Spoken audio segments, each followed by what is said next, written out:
The Galactic Council chamber fell silent as the final Earth transmission crackled through the speakers. Ambassador Zexter's 3 eyes widened in what his species considered abject terror. The message was simple, composed of merely 12 words, yet it carried the weight of a species. Pushed beyond its breaking point, Christopher stood at the command deck of the UNSC Retribution. His jaw clenched as he reviewed the tactical displays.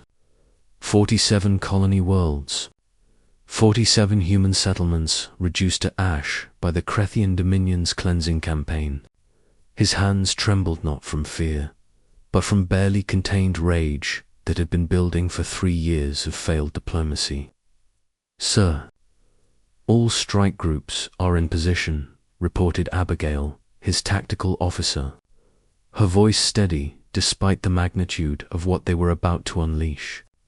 She'd lost her entire family on New Harmony, the first world to fall. Her dark eyes reflected the cold determination that had become humanity's new hallmark. Christopher nodded slowly. "The Council ignored our pleas. They called us weak for trying negotiation first." He pulled up the holocommunicator, broadcasting on all galactic frequencies. "They're about to learn why Earth's history books are written in blood." The Krethian Empire had dominated the galaxy for 6,000 years. They'd conquered 17 species, absorbed their territories, and enslaved their populations. When humanity had emerged from their little blue world with extended hands of friendship, the Krethians had laughed. To them, humans were just another primitive species, ripe for subjugation. They had no idea what they'd awakened. Abigail's fingers danced across her console. Enemy fleet detected. 300 capital ships, approximately 2,000 support vessels. They outnumber us 5 to 1. She looked up at Christopher. Standard doctrine would call for retreat. Standard doctrine, Christopher replied with a grim smile, is why they think they've already won. He opened the shipwide channel. "All hands, this is Commander Christopher. Today, we show them what humanity truly is. We're not the diplomats who begged for peace. We're not the philosophers who sought understanding. We're the descendants of warriors who conquered their own world. We're the species that turned warfare into an art form before we even left our atmosphere." Throughout the fleet, thousands of human soldiers prepared for battle. These weren't the idealistic explorers who'd first reached the stars. These were hardened veterans forged in the fires of the Krethian genocide. Children of a species that had fought itself for millennia. Before turning their gaze outward, the Krethian war master, Thulkrax, watched the human fleet with amusement. "They send so few ships. This will be a brief entertainment before we claim Earth itself." His amusement died when the first human vessel fired. Abigail watched her tactical screen light up like a supernova. Mach rounds away. Firing solution Alpha Star. Nuclear payloads deployed. Human weapons technology, refined through countless Earth wars, tore through Krethian shields like paper. Each ship carried weapons banned by galactic convention weapons.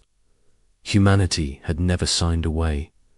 The Retribution shuddered as it unleashed its main railgun, a tungsten rod, accelerated to a fraction of light speed, punched through 3 Krethian dreadnoughts before its kinetic energy finally dissipated. Abigail allowed herself a cold smile. Kinetic kill achieved. Adjusting firing pattern. They're breaking formation. One of the Krethian officers screamed. How are they moving so fast? What the Krethians didn't understand was that human ships were built differently. Every other species in the galaxy prioritized crew comfort, following regulations about maximum acceleration to prevent injury. Humans had different priorities. Christopher's fleet could pull maneuvers that would kill any other species' crews. But humans, strapped into their crash couches with combat stimulants flooding their systems, could endure. Abigail coordinated the swarm tactics, something humanity had perfected in Earth's naval warfare. Smaller vessels, piloted by humans with nothing left to lose, performed suicide runs that no AI would calculate as logical. But humanity had never been purely logical. They were emotional, passionate, and when driven to war, utterly terrifying. Christopher watched as the battle turned. Deploy the kinetic bombardment platforms. Target their staging worlds. Sir, those worlds have civilian populations, Abigail said, though her finger hovered over the activation button. So did New Harmony, Christopher replied quietly. So did Eden Prime. So did New Tokyo. They wanted to meet the other side of humans. Let them meet the side that burned their own planet's surface in nuclear fire rather than surrender. Let them meet the species that invented genocide, Holocaust, and total war before we invented spaceflight. The Krethian Empire collapsed within 6 months. Humanity's war machine, once unleashed, proved unstoppable.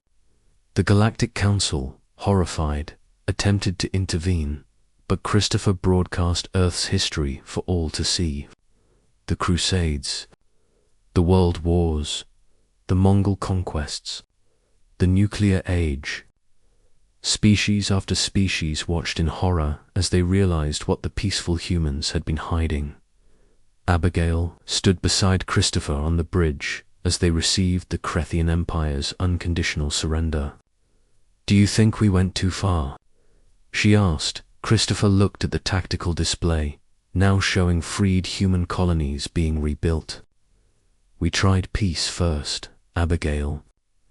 We extended our hand in friendship. They forced us to extend our fist instead." He turned to face her. The galaxy needed to learn a hard truth. Humans became peaceful not because we're weak, but because we know exactly how devastating we can be. We chose peace. They made us choose war. The final tally was devastating. The Krethian Empire, which had stood for 6 millennia, had fallen in less than a standard year. Humanity established the Human Defense Compact, and this time, when they spoke of peace, the galaxy listened, because now everyone knew humans would always prefer peace. But if you took that option away, you'd meet the species that had perfected warfare in the cradle of their civilization. And that was a side of humanity no one wanted to face twice. The message remained broadcasted on all frequencies. A permanent reminder. We tried peace. Now you've met the other side of humans.